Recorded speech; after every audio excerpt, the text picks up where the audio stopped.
This shot-on-video horror film will blow your mind. Will blow your mind.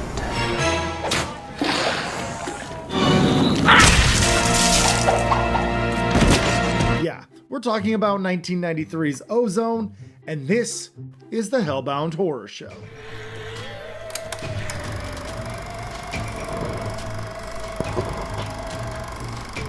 J.R. Bookwalter. Gosh, where do I even start with this guy? I've wanted to talk about this director for some time now. He's a name that not a lot of people would recognize, but he was a huge force in the boom of the horror home video market in the early 90s. Growing up, I personally wasn't familiar with his work. However, I did see this poster in box art at the local video store often. Now, even though I never saw The Dead Next Door, this poster is nostalgia bait for me. The Dead Next Door was Bookwalter's first feature film, and it was actually funded by Sam Raimi himself, which is super cool. The follow-up to this cult hit was Robot Ninja, which sounds ridiculous, but it's actually a blast. After not making it big off of his first two feature films, Bookwalter decided to scale back his productions a bit and do some contract work for the growing home video market. Since his next couple of films would only see release on VHS, why not shoot on video instead of film? It's a lot cheaper and there's hardly a difference. Sure, shooting on video isn't future-proof, but it gets the job done.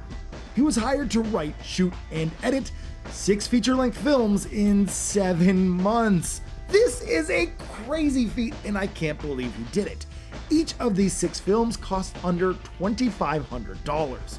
These films were later known as the Shot on Video, or SOV, 6-pack. And this thing is awesome. Seriously, this is the best Happy Meal that I've ever purchased.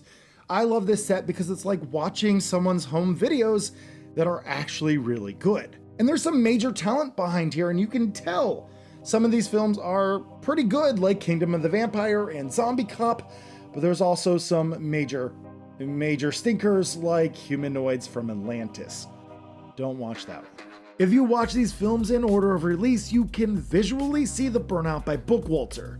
Kingdom of the Vampire is the first film in the set, and it's an ambitious Martin-inspired lone vampire story, and by the later films in the set like Humanoids from Atlantis, they lack any imagination or inspiration. Bookwalter was nearing his end. He didn't want to mass produce these movies for video stores anymore. He wanted to make something worth watching. He went all in. He wanted to give it one last shot to see if he could actually make a good movie. Enter Ozone.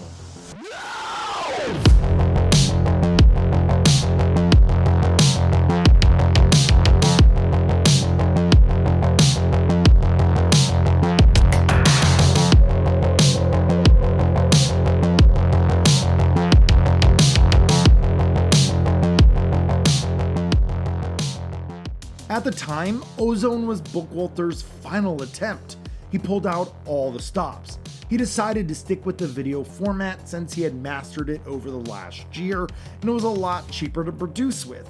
He got a lot of his past actors and crew members from the SOV 6-pack days, like James Black, James Edwards, and special effects whiz Bill Morrison. Sure, Ozone is a top-tier shot-on-video movie, and it deserves more eyes on it, but what is Ozone even about?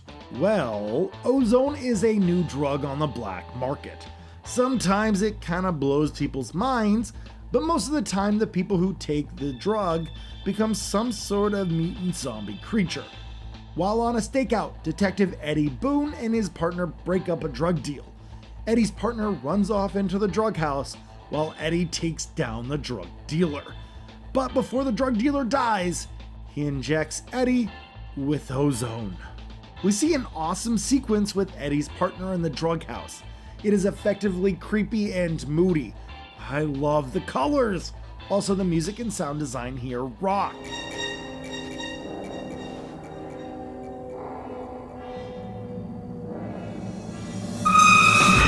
Hey, freeze! When Eddie returns to the police station, he realizes that his partner is still missing. And worse yet, Eddie is suspended from the police force for how he handled the drug bust. It's up to Eddie to uncover who is behind the drug dealings and what is happening to everyone on this new drug. It's an effective mystery with plenty of post-apocalyptic vibes. You get a gladiator fight as mutants watch. Mutant babies are born and a deformed mob boss plans to rule the black market. It has everything you want and more. It's a very entertaining movie, and like most of Bookwalter's films, it's surprisingly watchable. It's not the best filmmaking you will ever see, but Bookwalter is great at moving things along. He's competent at shot composition and does a good job of blocking a scene. And even though the film has a tint of amateurish filmmaking to it, it's not because of the lack of talent, but instead it feels more like a lack of budget. This is an advanced story with many locations, actors, and set pieces on a micro budget. The music was sourced to a German composer, and the score of the film is fantastic. Have a listen.